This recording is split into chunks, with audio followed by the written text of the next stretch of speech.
ఇంకొక కుట్ర చేస్తుంది ఈరోజు కాళేశ్వరం మీద. మోటార్లు ఆన్ అండ్ ఆఫ్ చేస్తుంది. ఇవేమి ఇంట్లో ఉండే మన 1 HP మోటార్లు కావు కదా ఇవి. ఒక్కొక్క మోటార్ 200 మెగావాట్స్ 150 మెగావాట్స్ మోటార్లు ఇవి. ఒక మోటారు ఒక జిల్లాకు ఎంత కరెంటు సరఫరా అవుతుందో జిల్లా మొత్తం ప్రజలు వాడే కరెంటు ఒక మోటార్కు సమానం. వీళ్ళు ఏం చేస్తుండ్రు? ఆ మోటార్లను ఆన్ అండ్ ఆఫ్ చేస్తుండ్రు. ఆన్ అండ్ ఆఫ్ చేస్తే బేరింగులు దెబ్బతింటాయి. ఇవి అట్లా వీళ్ళు ఏం చేస్తుండ్రు? పొద్దున 7 గంటలకు స్టార్ట్ చేస్తుండ్రు, సాయంత్రం 5కి బంద్ పెడుతుండ్రు మోటార్. పొద్దున 7కి స్టార్ట్ చేసి 5కి బంద్ పెడుతున్నారు. ఎందుకు? 5 తర్వాత కొంచెం కరెంట్ పీక్ లోడ్ ఉంటుంది, అందరం లైట్లు వేస్తాం, సాయంత్రం పూట ఇళ్లలో కరెంటు వాడతారని ఇది బంద్ పెడుతుండ్రు. మళ్ళా పొద్దుగాల 7-8 గంటలకు మెల్లగా స్టార్ట్ చేస్తుండ్రు.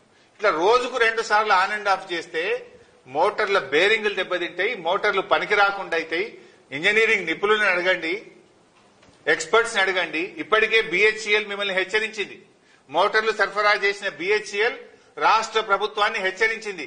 ఇట్లా మీరు మోటార్లు ఆన్ అండ్ ఆఫ్ చేస్తే ఇవి కాలిపోతాయి బిడ్డ అని మిమ్మల్ని హెచ్చరించింది. అంటే మీరు ఏంది మీ ఉద్దేశం? ఊకి ఆన్ అండ్ ఆఫ్ చేసి మోటార్ల బేరింగులు దెబ్బతిని మోటార్లు పనికి రాకుండా అయితే మళ్ళా బదనాం ఎత్తేయాలని ఒక కుట్ర చేస్తా ఉన్నారు మీరు. BHEL మీకు చెప్పలేదా? మిమ్మల్ని హెచ్చరించలేదా? కాళేశ్వరం మోటార్లు ఎప్పుడైనా సరే ఫుల్ నడపాలి. ఏం చేస్తుంది ఇప్పుడు? నందిమేడారం పంప్ హౌస్ లో గాని, గాయత్రి పంప్ హౌస్ లో గాని ఆన్ అండ్ ఆఫ్ చేస్తుండ్రు.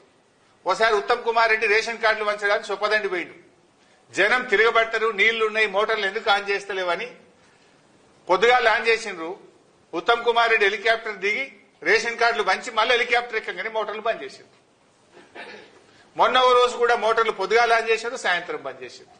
నిన్న మొన్న కూడా 2 ఆన్ చేస్తుండ్రు, 1 బంద్ చేస్తుండ్రు, 1 ఆన్ చేస్తుండ్రు, 2 బంద్ చేస్తుండ్రు. ఇదేంటి పిచ్చి పని? ఈ పద్ధతిలో మోటార్లు నడిపితే అవి కాళేశ్వరం మోటార్లు దెబ్బతింటాయి. మీ BHEL వాళ్ళని అడగండి, ఎక్స్పర్ట్స్ ని అడగండి, ఇంజనీరింగ్ నిపుణులను అడగండి. కంటిన్యూస్ గా మోటార్లు నడపాలి. ఎప్పుడైనా ఈ ఆన్ అండ్ ఆఫ్ పద్ధతుల్లో మీరు నడిపితే అనవసరంగా మోటార్లు కాలిపోతాయి, రాష్ట్రానికి రైతులకు నష్టం జరుగుతుందని ప్రభుత్వాన్ని హెచ్చరిస్తా ఉన్నాం.